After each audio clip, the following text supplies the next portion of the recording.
Art studios used to be a one-stop shop for VTuber content creation needs, but recently all we've been hearing is big flops. Months of missed deadlines, poor quality deliverables, and even outright the wrong character drawn. But are they all really that bad? If you've been in the VTuber creative sphere long enough, you've most likely heard of reputable art groups, collectives, or guilds. Heck, I've even featured them on this channel way back during launch week. Want a whole debut package that consists of overlays, starting and ending screens, and perhaps a custom chat box? Or what about a live 2D model from concept art all the way to a rigged model? Or maybe you've got your eyes on an illustration work, but the artist only takes inquiries via the studio.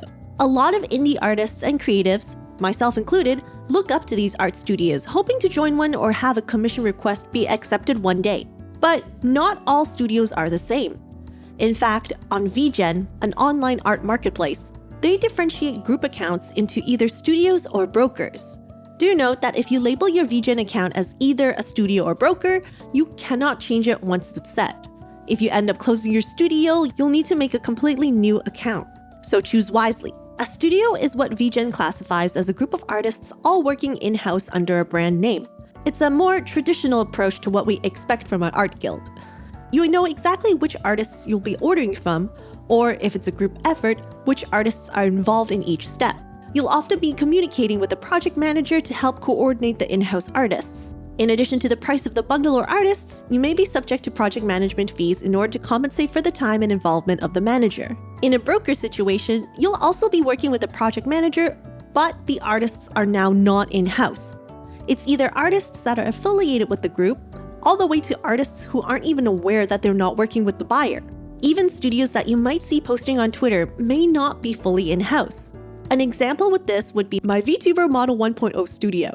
They had over a dozen of artists options on their website to choose from, but you could also request artists outside of that list. I wasn't able to contact the artist directly as I didn't have a Chinese payment account that was required on the site that the artist was on, nor do I know how to communicate well with them in written Chinese. This is one benefit to working with a broker who can allow you to commission artists that do not speak the same language as you. And there are other benefits to working with studios and brokers. For studios, in-house artists tend to be more credible as they're vetted by the studio manager. After all, the reputation of the artist can affect the perception of the studio as a whole, and vice versa.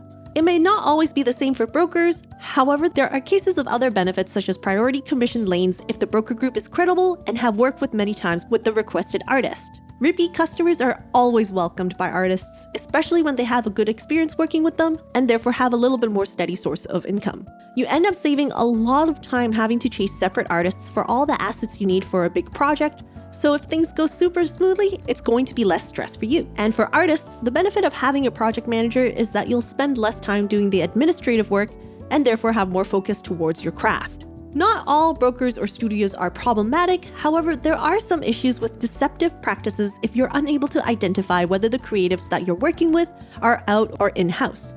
That's where you'll usually see these issues or complaints come from in the form of social media call-out posts. But by then, it's already too late for the commissioner.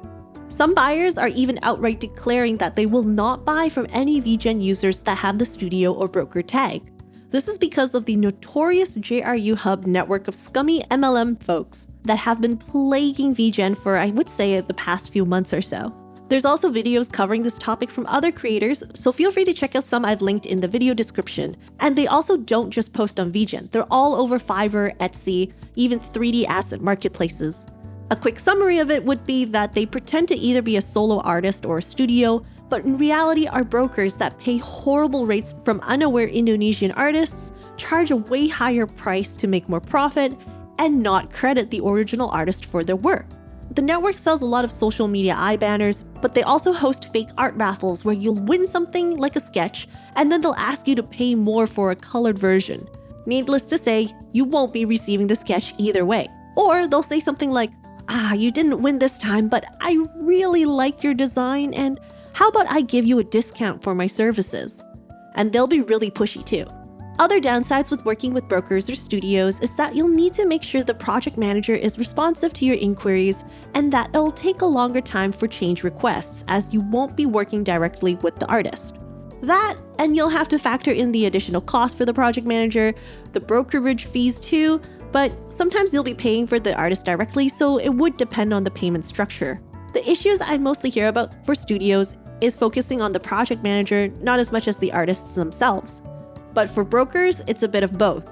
Sometimes the artist ghosts the broker, sometimes the broker ghosts the buyer, and sometimes the buyer ghosts the broker without full payment.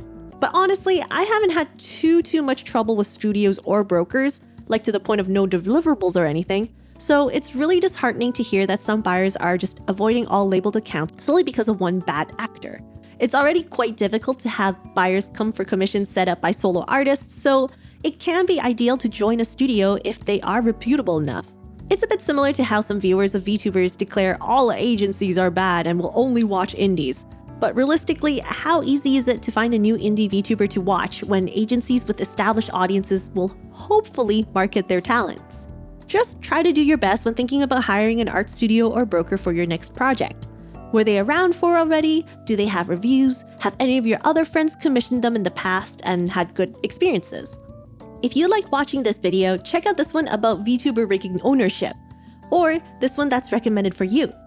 I stream games and handcam activities like model kit building, TCG pack openings, and unboxings on Twitch.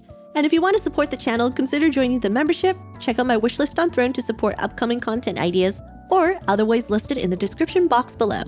Bye for now!